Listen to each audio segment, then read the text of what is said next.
नमस्कार दोस्तों and welcome back to my channel जहां आपको मिलता है सिर्फ और सिर्फ एंटरटेनमेंट। और आज मैं लाया हूं एवेंजर्स का 6th इशू। तो यार वीडियो पे नए हो तो वीडियो को लाइक कर देना और चैनल को सब्सक्राइब कर देना। और साथ ही मेरे चैनल पर ज्वाइन बटन स्टार्ट हो गया है तो आप वहां से भी ज्वाइन कर सकते हो। और उसी के साथ अब आप मुझसे व्हाट्सएप पर भी जुड़ सकते हो जिसका लिंक मैं आपको डिस्क्रिप्शन में दे दूंगा। तो यार पिछले इशू में आपने देखा कि इम्पॉसिबल सिटी सैम और ब्लैक पैंथर को बताता है कि वो एशियन के आतंक से तंग आ गया है, इसलिए वो खुद को खत्म करना चाहता है।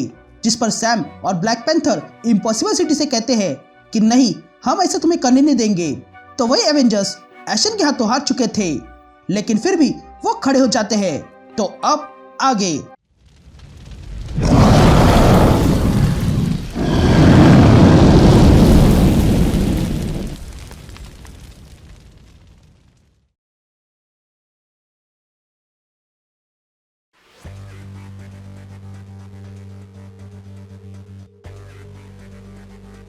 All right gang. तो इशू की शुरुआत में हम इम्पॉसिबल सिटी देखते हैं जो सैम और ब्लैक पैंथर से कहता है कि तुम सब लोग ब्रेव हो लेकिन उन्हें हराया नहीं जा सकता है।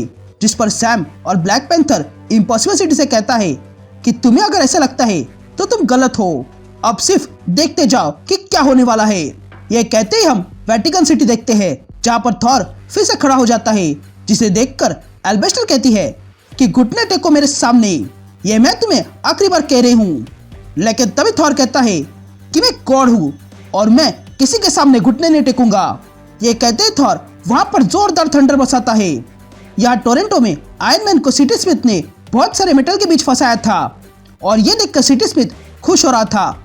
लेकिन तभी आयरन मैन अपने एआई बॉस से कहता है कि मैंने बनाया हुआ एक्सपेरिमेंटल प्रोजेक्ट विजन को एक्टिवेट कर दो। जिस पर बॉस कहती है कि इससे सूट को डैमेज हो सकता है। जिस पर टोनी कहता है कि हाँ मैं जानता हूँ, लेकिन फिर भी एक्टिवेट कर दो। यहाँ बाहर सिटी स्मिथ को टोनी की आवाज सुनाई दे रही थी, इसलिए वो टोनी के पास आता है और कहता है कि तुम अकेले में क्या बात कर रहे हो, कहीं तुम मुझसे क्षमा की भीख तो नहीं मांग रहे हो। लेकिन तभी आयरन मैन विजन की तरह मेटल से आर पार होके बाहर आता है और सिटी स्मिथ को जोरदार पंच मारता है। यहाँ स्कारलेट विच डैड से कहती है कि तुमने ये करके मुझे कमजोर करना चाहा, लेकिन इतना मेरे लिए काफी नहीं है। मैं नहीं जानती हूँ कि तुमने सिडनी पर अटैक क्यों किया, पर मुझे रॉकवुड सिमेट्री याद है जहाँ पर 1 मिलियन सोल है और वो 1 मिलियन सोल ही तुम्हें ताकत देते हैं। तो क्या हो अगर ऐसी जगह पर जाए जहाँ पर तुम्हें बहुत ही कम सोल्स मिले तो। यह कहते स्कारलेट विच जोर से ताली बजाती है और तब डैड देखता है कि वो अगले ही पल सिडनी से एंटार्क्टिका आ चुका था। तब स्कारलेट विच डैड से पूछती है कि अब बताओ मुझे कौन कितना पावरफुल है। यहाँ हेलसिंकी में मेरिडियन और उसकी आर्मी विजन पे भारी पड़ रहे थे। तभी विजन मेरिडियन से कहता है कि मैंने तुमसे बात करनी चाहिए, लेकिन तुम तो लातों के भूत हो जो बातों से नहीं मानते। जिस पर मेरिडियन कहती है कि मैं जिस काम के लिए बनाई गई थी मैं वही कर रही हूँ, पर तुम तो लाजवाब हो, तुम्हें किसने बनाया। लेकिन तभी विजन मेरिडियन को बातों में फंसाकर खुद को मेरिडियन से जोड़ देता है और मेरिडियन को तेज झटका देता है, जिसके कारण मेरिडियन कमजोर पड़ जाती है। यहाँ मनीला में इनोय देखता है कि कैप्टन मार्वल कहीं पर गायब हो गया है। तभी ये देखकर एनोय कहता है कि कहाँ गई। लेकिन तभी कैप्टन मार्वल वहां पर एक बड़ा सा पेट्रोल टैंक लेकर आती है और इनोय से कहती है कि मैं अब तक गलत थी। जिस पर इनोय कैप्टन मार्वल से कहता है कि तुम जानती हो इससे मेरा कुछ नहीं बिगड़ेगा, फिर भी तुम वही कर रहे हो। मेरी एंट्रोपी फील्ड इसको मेरे पास आने से ही पहले मिटा देगी। जिस पर कैप्टन मार्वल कहती है कि हाँ मैं जानती हूँ, पर ये तुम्हारे लिए नहीं बल्कि मेरे लिए है।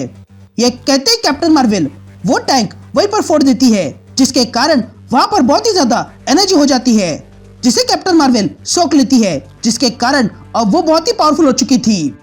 तभी कैप्टन मार्वल एनोय से कहती है कि तुम भले ही वॉइड हो, लेकिन मैं वो पावर हूँ जिसकी कोई लिमिट नहीं है।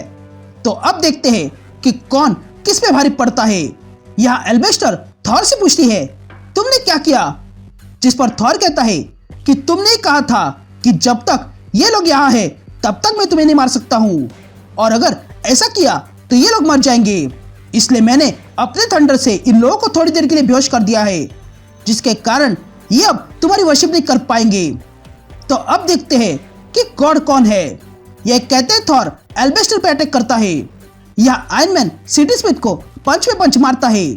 तभी देखकर सिटी स्मिथ आयरन मैन से कहता है कि मुझे जाने दो, लेकिन तभी आयरन मैन सिटी स्मिथ को उठाकर जमीन में घुसाता है। यहाँ स्कारलेट विच अपने मैजिकल चेन से डेड को बांध देती है और कहती है कि यहाँ पर कोई भी मरे हुए लोग नहीं है। ये कहते स्कारलेट विच डेड को एक कॉफिन में बंद कर देती है। इधर विजन के तेज झटके से मेरिडियन पूरी तरह कमजोर पड़ चुकी थी। तभी मेरिडियन विजन से पूछती है कि तुमने मेरे साथ क्या किया, जिस पर विजन मेरिडियन से कहता है कि मैंने तुम्हें एक कोड बेस से मिला है। ये वो पागलपन है जो मेरे पिता अल्ट्रॉन के पास था और आज तुमने उसका स्वाद चखा है। तुम अपना पागलपन यहाँ दिखा रही थी ना, लेकिन तुम भूल गई कि मैं अगर अपने पागलपन पे उतरा तो मेरे सामने कोई टेक नहीं पाता है।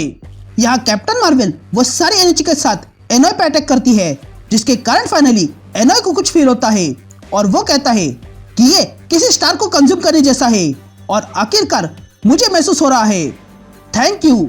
ये कहते एनॉय बेहोश हो जाता है।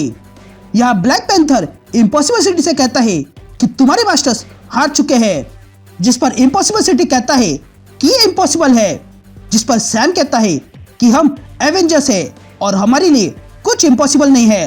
तभी ब्लैक पैंथर इम्पॉसिबल सिटी से कहता है कि अब तैयार हो जाओ। ये कहते ब्लैक पैंथर के लगे हुए सारे डेटोनेटर्स एक्टिवेट हो जाते हैं और तब इम्पॉसिबल सिटी में बड़ा धमाका हो जाता है। यहाँ अंदर सैम देखता है कि इस धमाके से इम्पॉसिबल सिटी को ज्यादा फर्क नहीं पड़ा था। तभी सैम ब्लैक पैंथर से पूछता है कि क्या ये तुम्हारा बेस्ट आइडिया था, जिस पर ब्लैक पैंथर सैम से कहता है कि भरोसा रखो, ये मेरा प्लान इसे खत्म करने का नहीं बल्कि आजाद करने का था। यह कहते ही इम्पॉसिबल सिटी कहता है कि मैं अब आजाद हो चुका हूँ। फिर कुछ देर बाद हम इम्पॉसिबल सिटी के अंदर एवेंजर्स को देखते हैं, जिन्होंने अब वो सारे विलन्स को इम्पॉसिबल सिटी पर कैद करके रखा था। तभी विजन टोनी से पूछता है कि तुमने मेरी पावर्स कॉपी की, जिस पर टोनी कहता है कि ये सूट मेरा स्टेल सूट है, तो उसके लिए ये पावर तो बनती है। तभी इम्पॉसिबल सिटी कैरोल से कहता है कि मेरे पास मेरे हीरोज थे जो मेरे क्रिएटर्स थे, लेकिन फिर वो गायब हो गए और ये एशियन बाहर आ गए और इन लोगों ने मुझ पर कब्जा कर लिया, लेकिन तुम एवेंजर्स ने मुझे आजाद कर दिया है। जिस पर स्कारलेट विच इम्पॉसिबल सिटी से पूछती है कि तुम अब आजाद हो गए हो तो तुमने सोचा है कि तुम अब क्या बनना चाहते हो, जिस पर इम्पॉसिबल सिटी कहता है कि हाँ मैंने सोचा है, मैं अब एवेंजर बन जाऊंगा। जिस पर कैप्टन मार्वल इम्पॉसिबल सिटी से कहती है कि क्यों नहीं, वेलकम टू एवेंजर्स। जिस पर कैप्टन मार्वल इम्पॉसिबल सिटी से कहती है कि एवेंजर्स और ये इम्पॉसिबल सिटी नाम बढ़िया है, वेलकम टू द जॉब। अब हमें मिलकर पूरी दुनिया की रक्षा करनी है, तो अब अपने काम पे लग जाते हैं। यह कहते ही ये इशू यही खत्म होता है।